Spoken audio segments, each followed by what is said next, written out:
Welcome into Straight Up Sports. I am your host, Devin Albertson. On this show, I start off the week talking college football on Mondays, followed up with the NFL on Tuesdays. On Wednesdays, I dive into the world of Division II football. And finally, on Thursdays, I will tackle Missouri 8-man football. On Fridays, I will review what I talked about Monday through Thursday. Also want to make sure to ask you to follow Straight Up Sports on Twitter at show_straight and to follow my personal account at Devin Albertson. Straight Up Sports starts now.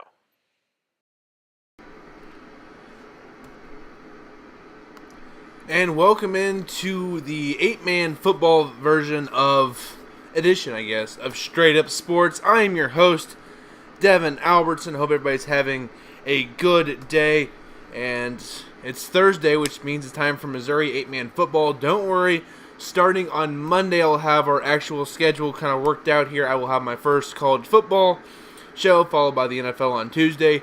Division II football on Wednesday, because most of their games are actually that Thursday, so I'm really excited for that. More 8-man football next Thursday. And then finally on Friday, I will have my weekend review. No weekend review this Friday because I've only done 2 shows, both been over Missouri 8-man football. So we're going to cool it on that for this week. So I hope you guys enjoyed my power rankings that came out back on Monday. And here they are again. Go through them real quick. I won't spend a whole lot of time on this.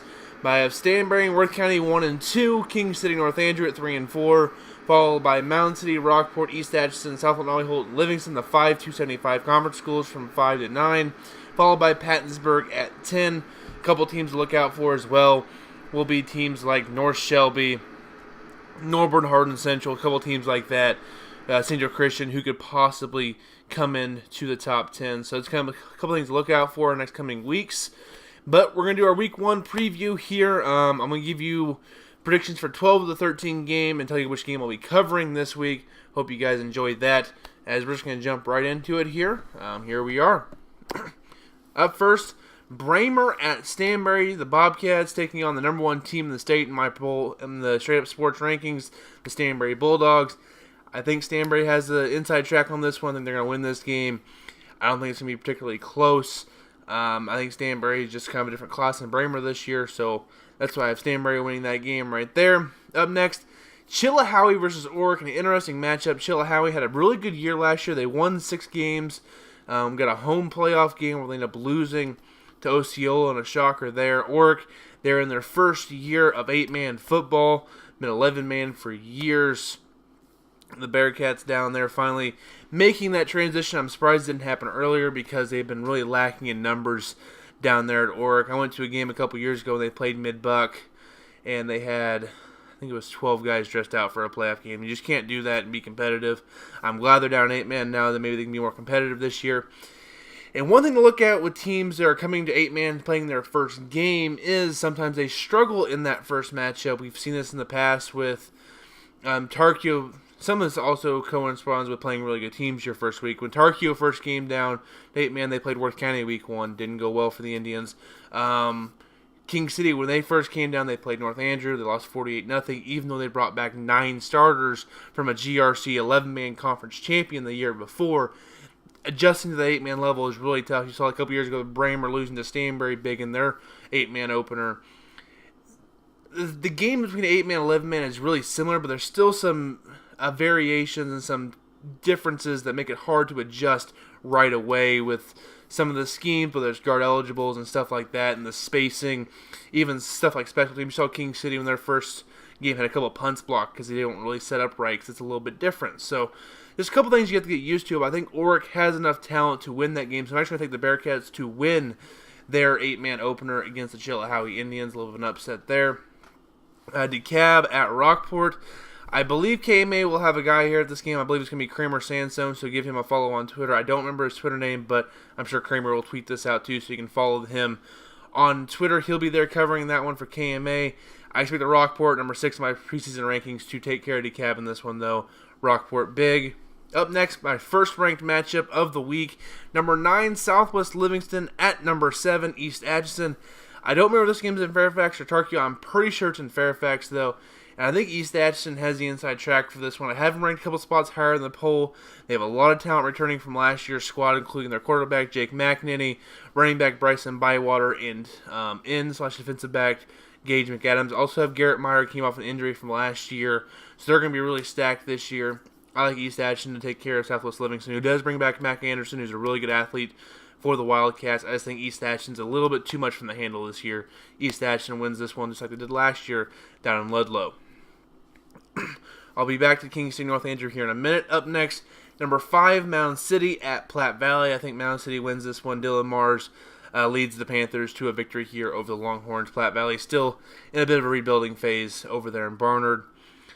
Up next, KC East Christian out of Kansas playing Norborn Hardin Central. KC East has played teams in the past, 8-man in Missouri, like Norborn, like I think they've played North Andrew before, and a couple of other teams that just need to fill a game in there.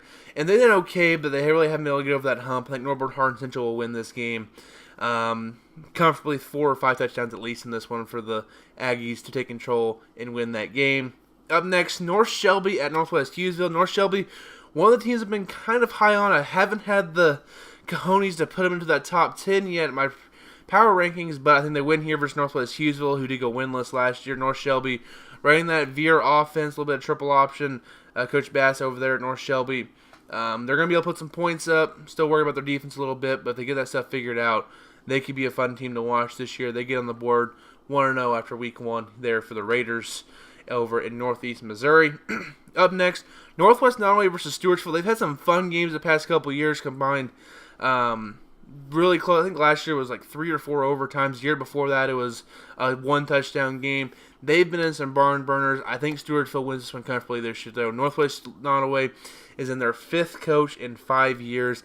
That's a lot of turmoil, a lot of turnover there at head coach. It's really hard to stabilize a program, and you've seen them kind of go steadily down over the past couple of years because of that instability and some of the talent. And that school has graduated. They haven't been able to replenish that. It doesn't help when you have your star player from last year move school districts in the offseason. Really going to hurt them right there. I think Stewartsville is too much. And Stewartsville, a little bit to my surprise, played really well from what I heard down at the St. Joe Christian Jamboree with Christian, East Atchison, and South Nottoway Holt. They played well. They held their own. And I think they're going to be able to get a win here versus the Muskets in week 1. So a win for the Cardinals there. Up next, Appleton City versus Osceola. I know nothing about Appleton City, but Osceola at the end of last year was really surprising how well they progressed at the end of last season. They started out 0-6, I believe, with losses to Chillicothe by 6. They got beat by King City and Sacred Heart pretty badly. Lost to Greenfield, lost to Pleasanton, Kansas.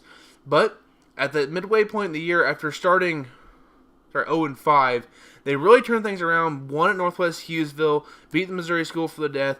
Played a really close game at Norborn Hardin Central, only losing by 12 points. Coming back, beating Pleasant Hope to end the year 3-6. They got into the playoffs. They had a rematch with Chillicothe on the road this time. Beat them by 50. I was really shocked when I saw Osceola beat them by 50 points. And they went to week 2, played Greenfield, who they also played earlier this year. In that year, lost to them by 32 the first time. The second time, lost to them by 4 points. And again, both these games went from being a home game to a road game, and they completely flipped the script.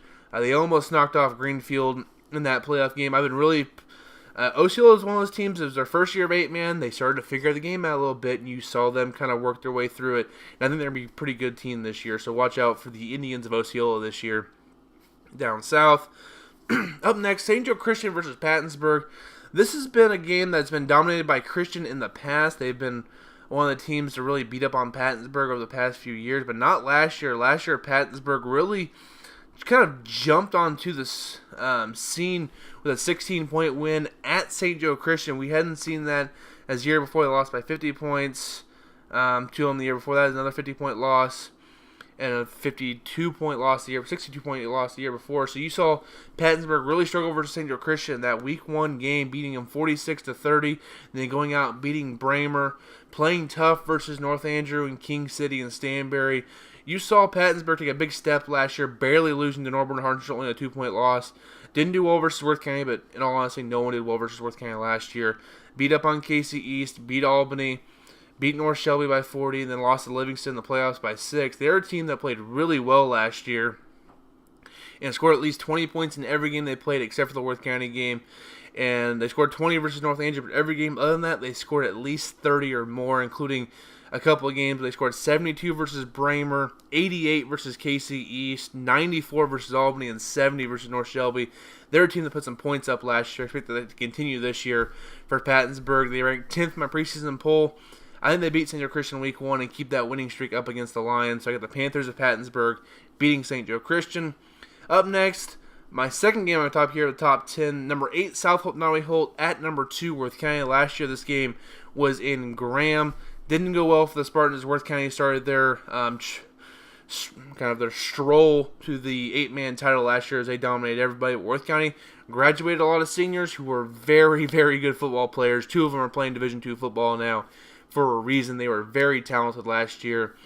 So it's going to be really hard for South Hope Nottoway Holt to bridge that gap. But if you look what they've done, I like what they have on offense with Drew Quinlan at quarterback, with Eric Ottman and Reagan Morris on the outside. And I was a little worried about their defense going into the Jamboree, but from what I heard down there, their defense actually played well, only allowed 1 touchdown all day. They also only scored 1 touchdown. Their offense needs a little bit of work.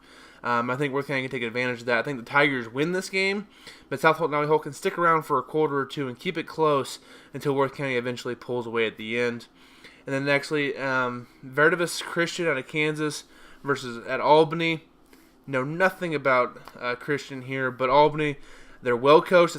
Every time I hear a coach in the offseason talk about Albany, the first thing they say is well coached. They're always well coached for Albany. They didn't have the talent last couple of years, but you can always tell when they play. They're well disciplined. Even if they're out man talent-wise, they're always going to be there scheme-wise, which is why I think they're going to win this game. Get on the year 1-0. This is the game they're going to replace after losing Sacred Heart's game, the schedule for them having a team this year. But I think the Warriors get on the board week 1 with a win. I'm going to go back to the game I skipped earlier. Number 3, King City at number 4, North Andrew. This is the game I'm going to be broadcasting this Friday. I'm really excited about this. When I saw this game on the schedule back a couple months ago when I started looking at games I could do this year, I wanted to do this game because I thought it was the game to start out the year with. It should be a fun one. King City, I have number 3 going to the state. North Andrew, number 4. And I just can't get over how good this game is going to be between these two schools. King City, of course, Colin Breckenridge back at quarterback for me. He'll be a senior. Jacob Moen, a junior running back. He should be fun to watch. There are 3 receivers this year. We Parker Huff, Hunter Abney, and Kagan Barnett. Abney and Barnett are both seniors. Huff is a freshman, so we'll see what they can do there. A couple of senior offensive linemen with a junior there for King City. They're got quite a few seniors on their roster. I think they're going to be a pretty good team this year, running a 3-3-2 defense with 2 seniors in that D-line. Should really help them out with Hunter Abney as their middle linebacker, I believe. So they should be a fun team. Went 8-3 last year. Their first 2 years in 8-man, they've won District 3 each year. Went to the semifinals. They lost to North Andrew back in 2016. They lost to Sacred Heart last year in 2017. I think they're a team that can keep making those steps. North Andrew and their first-year coach, Dwayne Williams. They'll be interesting to see what they're going to do. They're switching from a 3-4 defense to a 3-3-2. Just a slight change there with them. A couple kids from last year's team who were going to be seniors didn't play this year, or maybe they moved. I'm not sure what's going on there. But North Andrew, they'll be an interesting team to watch this year. Expect Cy Black, and McKinley Lillard, and Jaden Baker to kind of be their mainstays on offense and defense. Also, Logan Hughes will play a big role for the Cardinals. It'd be interesting to see what Dwayne Williams brings to the table there for North Andrew in his first year head coach. They were very successful under Jonathan Schoonover. He was a really good tone setter for them. He was a yeller. Man, he got things done last year. Chuck Walker, a little more laid back. You could see they weren't quite as intense. And sometimes teams mimic the behavior of their head coach. You saw that with North Andrew last year. They weren't quite as aggressive they had been in the years past. But Dwayne Williams, if I can tell, pretty intense guy. I think they're going to be pretty good this year. But it's interesting what this game is going to happen. I'm not going to pick a winner because I'm broadcasting the game for KNIM 95.9 FM. So if you're in the Northwest Missouri area, tune in. I'll have the game on there for you. You can listen in there. Also 1580 AM. I'm not sure how strong that signal is at night. So hit or miss on that one. But 95.9 FM should be an interesting game. The King City Wildcats with a K versus North Andrew Cardinals should be a fun one. It's the 8-man game of the week. Should be a great way to kick off the 8-man season in 2018. So just for a recap, I have Stanberry, Oric, Rockport, East Atchison, Mountain City, Norborn, Hardin Central, North Shelby, Stewartsville, Osceola, Pattonsburg, Worth County, and Albany with wins this week. That's what I have. I want to remind everybody to follow the new show account at show_straight. Thank you for everyone who followed. I'm up over 40 followers already, and we've only had one show go out. So thank you for following. Share the show. Make sure everybody can kind of see it and see what my picks are, and hopefully help spread this a little bit more. And if you have 8-man coverage that you see you want to get out, tag Mo8Man Football on Twitter. They'll get you retweeted. That way it gives to everybody 8-man so you can all see it. That's the point of that Twitter account, is to have 8-man news and get it spread throughout the state so everybody can kind of see it. That's the point of it. So if you have stuff, don't be afraid to tag them.